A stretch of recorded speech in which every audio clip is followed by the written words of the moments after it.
A section of Ugandans living in Europe in early March 2021 slammed the European Union Parliament to respect Uganda's sovereignty but also stop being biased while discussing democracy and other aspects in the East African country.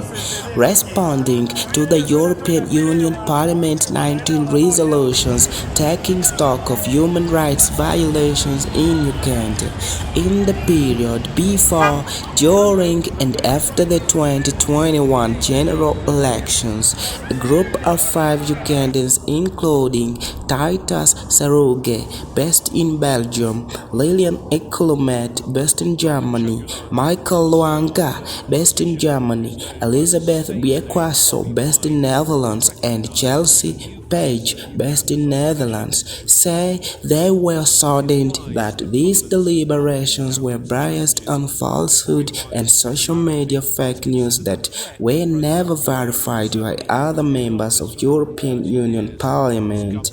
We appreciate European Union Parliament with Ugandan partnership in all areas of development, but as Ugandans, we carefully draw a distinction between development partners and colonial masters.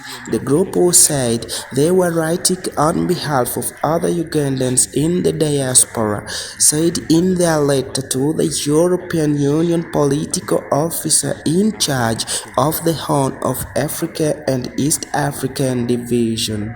The group noted that as development partners are free to set fair and acceptable conditions for partnerships, they can only do so diplomatically while respecting the sovereignty of any country, including Uganda.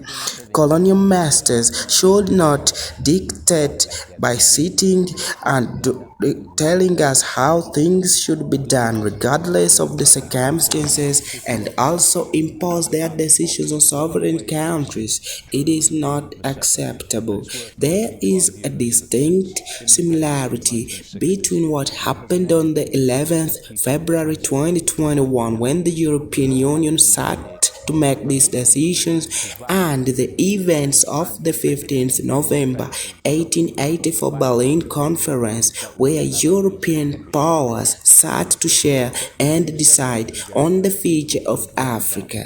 Decisions made that day are still the reasons many Africans are suffering today. So indeed, Uganda is still fixing the mistakes Britain left. The European Union can't run away from responsibility since they initially conspired as a bloc. Look at Uganda, a country with over 54 tribes speaking different languages, a country that UK brought together despite different cultures to form one country. All this was done in Berlin without consulting the natives, their leaders, or understanding this community. Indeed, impunity repeats itself. The European Union Parliament in its recommendations said many Ugandans were either arrested or killed in the November 18th and 19th riots after the arrest of the National Unity Platform leader of Uganda, Robert Sentamu Kyagulanyi, also known as Bobi.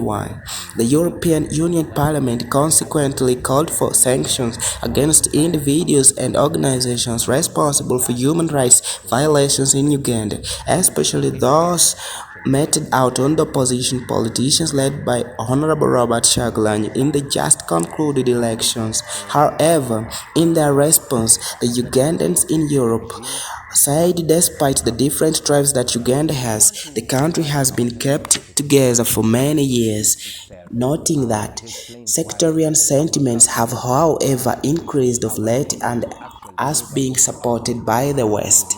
Mentioning a number of social media accounts and bloggers in Europe and the US supporting Kyagulanyi, the group said these have made it a habit to preach sectarian sentiments in their bid to defend Robert Kyagulanyi. The country has been held together until the emergence of Mr. Kyagulanyi, whose sectarian sentiments have increased and threatened the existence of Uganda, with bloggers attached to Mr. Kyagulanyi like Fred Lumbuye, based in Turkey, Kakensa Media, Finland, Raymond Salfa, Sweden, Choja Omogezi, Ireland, Segurinja Muhammad, MP-elect Kawempe, Etioto in UK, Nsubuga Fahad in Canada, Kabuye Boston in US, and so many others. The group said all these accounts have things in common. They preach hatred based on tribe. They are managed by people from one particular tribe and region, and that is Baganda from central region of Uganda, and they all support Kyagulanyi in a region that has seen genocide in Rwanda. It would be absurd to ask government to let this reign be nurtured under the guise of human rights on social media. If you support the ruling party and belong to the Baganda tribe, like Seroga Titus, you are harassed and threatened with violence. Even church leaders are not spared. The group said the European Union Parliament resolutions fell short of some of the mentioned facts, but rather relied on hearsay information provided by one interest group, and they didn't do due diligence to find out from Ugandan embassies across Europe. We had the Romanian MP lie on the floor of parliament how he was given information by Ugandans in Romania. We challenged him to show evidence that there is a Ugandan community in Romania. We were surprised to hear the European Union Parliament discuss and adopt a resolution on specifics of a matter of the presidential election, while at that very time, the very issue was being challenged in the Supreme Court. It is so absolutely sad. A group of Ugandans in the diaspora wrote this, demanding the European Union Parliament should be fair on implementing its policies. But as you can hear it, is it fair? Is it fair that these Ugandans in the diaspora are right, or the European Union Parliament is right? You can leave your comment below.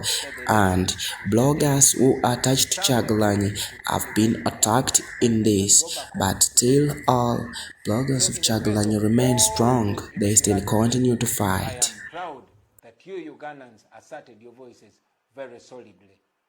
And therefore, I am confident to inform you, ladies and gentlemen, that we won this election.